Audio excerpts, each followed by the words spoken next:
Hi everyone, Georgie here with Ukraine Matters. I have a very pleasant update for you today. But first, let me say sorry for releasing so few videos this week. I got a little bit sick. I still feel a little bit dizzy, but I'm getting better. So hopefully it's going to come back to a normal schedule right after this one. But let's get into the map and I'll update you on everything.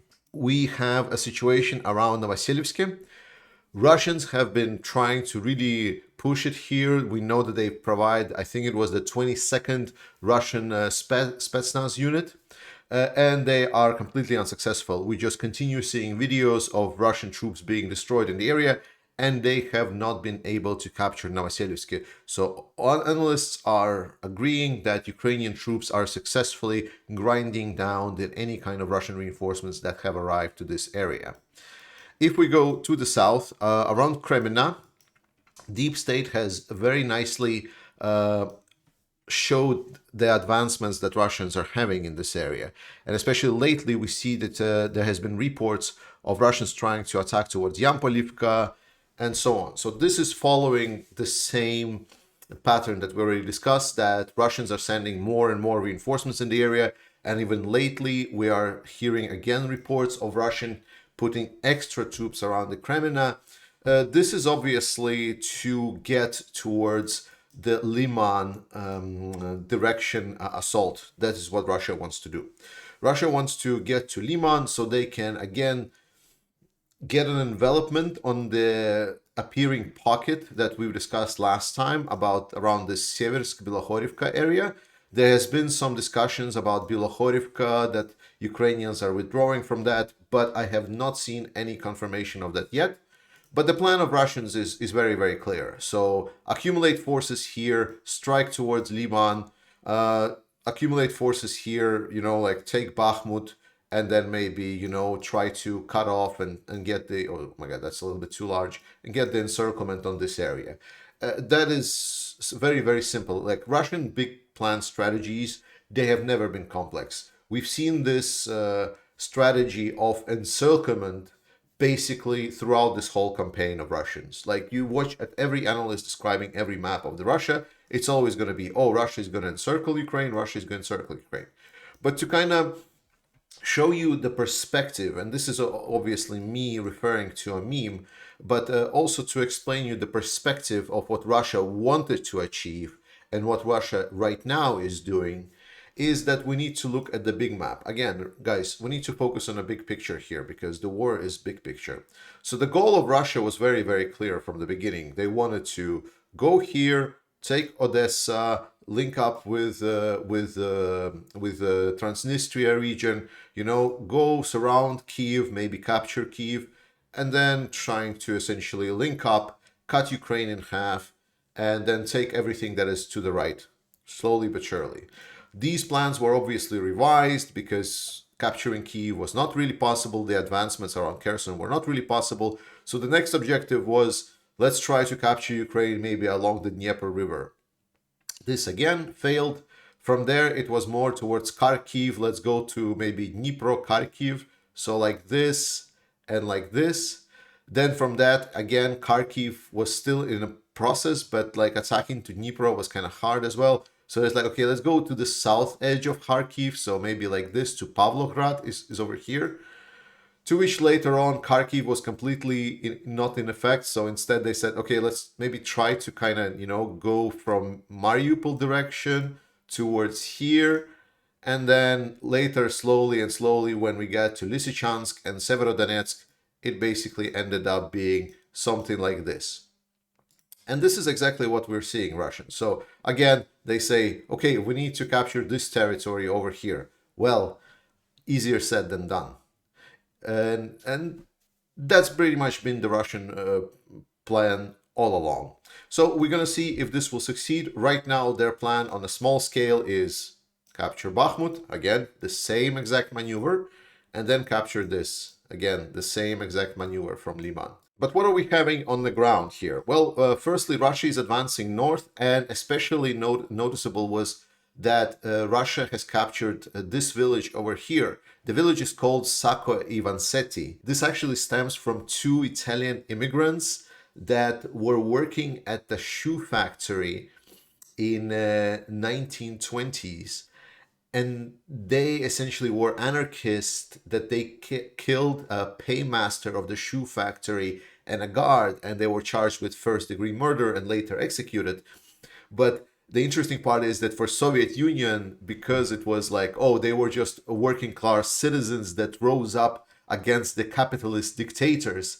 So in the ethos of the Soviet worker uprising uh, mythos, they've been glorified as these proletarian fighters for freedom, which they obviously were not.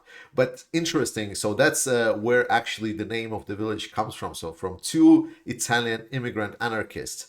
And another interesting fact about this village is that pre-war population of this village was three. Not 3,000, three people. So when Wagnerites were actually bragging about the fact that they captured this village, what they essentially said, they were able to capture a village where three people live.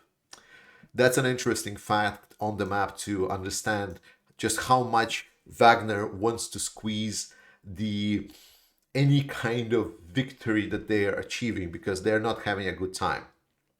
Situation is in Krasna Hora, which is north of Bakhmut, and Paraskovika is continuing to be difficult, but we're seeing mixed reports now. I'm definitely hearing reports that some of the attacks are having troubles advancing. The situation shifts back and forth between Ukrainians that are counterattacking and Russians that are attacking. And additionally, Blagodatne that was taken, we've seen footage that was provided by Magyar's unit, it's the Jaga Jaga guy, and he showed Blagodatne village, and essentially it's just one road with some of the houses, but the houses are extremely destroyed, so there is little to no place to hide or build any kind of positions in it. That's why it's not a very favorable terrain for Russians to essentially attack from. That is one thing. Then on the south of Bakhmut, we do hear that Russians are continuing approaching the road around Ivanovske here in Chasiv Yar. And again, I'm hearing that Russians are slowing down their advances. They're still trying, but they are not having as much success as they would hope. We've heard that Ukrainians have received some reinforcements. Additionally, there have been videos of Ukrainians building a formidable lines of defense additionally to what's already is there. So Ukrainians are continuously fortifying this position. So we might get in the situation where Wagnerites reach this position and do not advance further. Again, I talked last time about how Bakhmut situation is unfolding, and one of the big assumptions for me was if Russians continue keeping up the tempo that was before, and secondly, if Ukrainians don't push back or have significant resource dedication to the area. We've somewhat heard both of this. We've heard that Russian mercenaries are having trouble advancing, and we hear that Ukrainians are having some reinforcements sent. Now, I don't expect those reinforcement sent to be massive, but I do expect that this will prolong the ability for Russians, prolong the time it takes for the Russians to get towards Bakhmut. So don't think that the fate of Bakhmut is sealed. It is not. Russians still have a lot of work to do, and Ukrainians are not making it easy for them. And I'm going to talk a little bit more about Bakhmut situation and Wagnerites at the later stage. And now the best part of the news. Russians have, on the south side, basically completely acknowledged that they achieved nothing, that all of their attacks on the south side were for nothing. They failed at Vuhledar, and they failed at other directions on the south. I'll remind you how it started when Russians first claimed in this area they were attacking. So they're like, yeah, we're attacking. And all of the Russian propaganda saying, well, we're already capturing this town, this town, this town. And then a day later, it was like, oh, we're not capturing, actually. The fighting is still going. To then, oh, well, we didn't really control anything yet. And then the same happened in Vuhledar. It's like, aha, we were actually just distracting you on that side. And the true attack was actually at the Vuhledar area. where they had some very marginal success, but that success never materialized into permanent positions. And we saw that Ukrainians just counterattacked and threw them back out.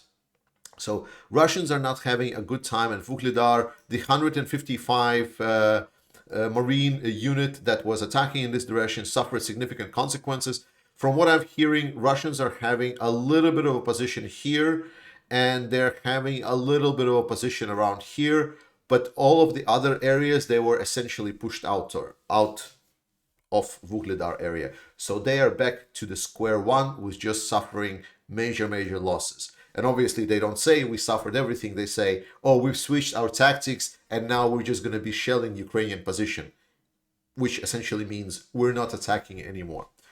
This obviously doesn't mean that the attacks have started. Again, this is going to be a couple of months where Russia is having the supply of new forces coming into this whole theater. And we already know that Russia is gathering some units here in Mariupol. People are saying it's 5,000 to 6,000 people, and they can be a force. It is expected that these 5,000 and 6,000 would be moving towards Vuhledar and trying to get Vuhledar, pushing Ukrainians out of Vuhledar. It's going to be a massive strike. So the first waves, as we know, were expected to be scouting waves for the Russians. Well, the good news is that they achieved nothing. So whatever information they gained ended up, well, maybe not really that relevant because all of them died. Before continuing, I want to ask you to please like and subscribe. It really helps the video get more views so more people see what's actually happening on the front line and not see all of these propaganda channels that are posted by pro-Russian creators. Thank you so much. With this, let's go to the second part of the video. I want to start second part with what I've already been discussing is the GLSDB. We were expecting them to be announced in the previous Ramstein meeting that took place on the 20th of January, but now we're hearing that they're still being discussed, but they're going to be announced in the next supply package from the US. Even if they will not, I'm expecting them to come at some point soon. If they are announced in the next one, this is going to be a major change. Why?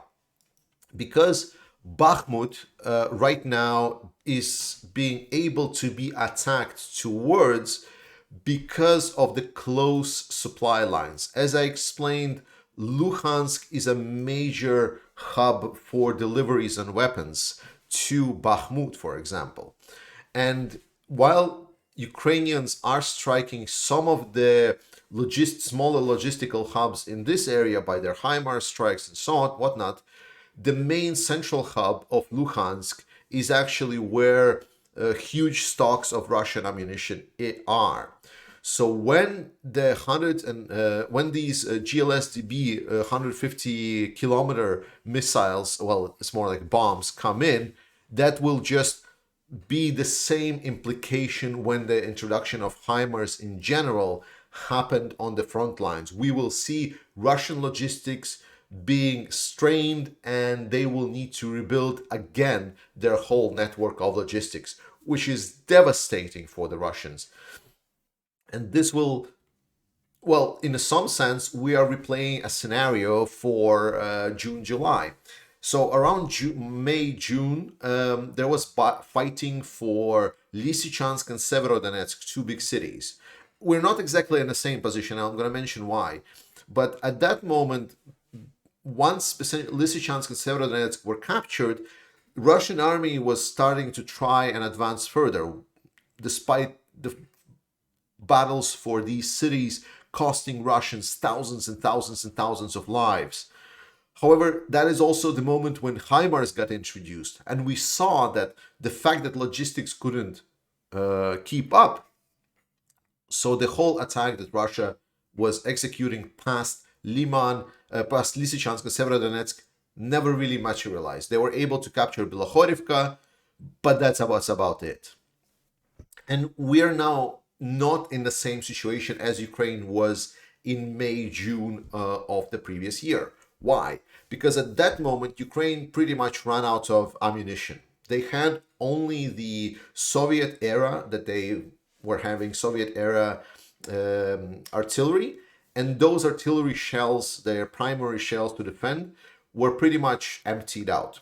They were not able to respond to Russia in any kind of good capability. Right now, the situation is different.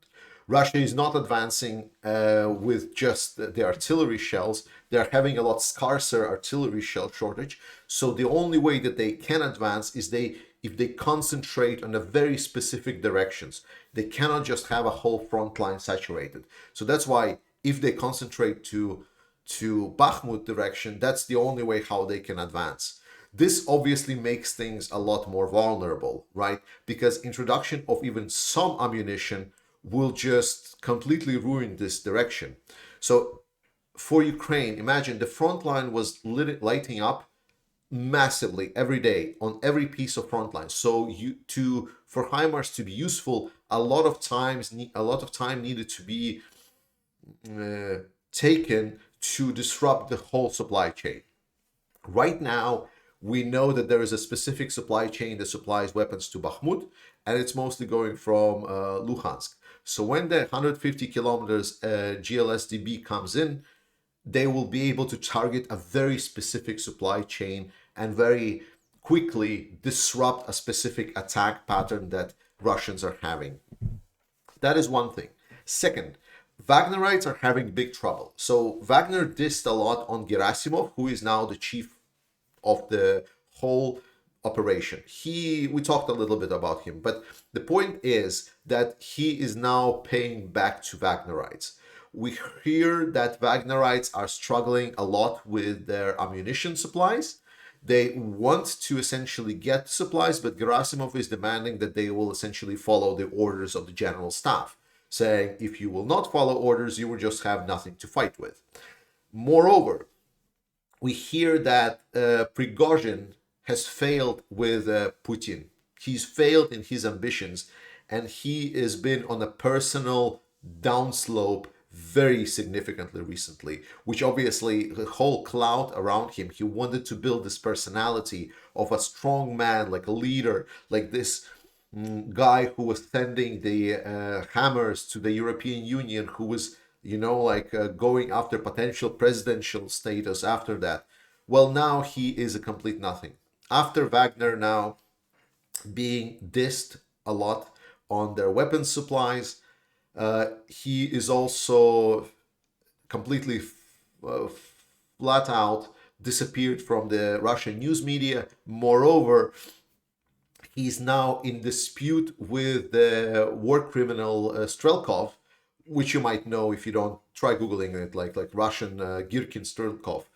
He's a war criminal. You can find information about him. But the point is that they had a dispute, and Wagner really lost the point, and he was really, really embarrassed on the public image. So they are not having a good time. They are being both politically and by the command, because they failed in their objectives, because he said, give me all of the resources and I will capture Bakhmut. Bakhmut is still not captured. Now the operation is taken over by the army command of Russia, and Wagnerites are falling down the drain. I'm expecting that the career of Prigozhin and Wagner and all of these mercenary units is going to get erased very, very soon. Thank you so much for watching, guys. Thank you so much for following up. I'm going to try to do more videos. Thank you to all of the Patreon supporters and so on. You are welcome to join and support me in the efforts, but to support Ukraine, please go to the first comment under the video and support Ukraine directly with the links provided. I love you all. See you next time, and Slava Ukraini.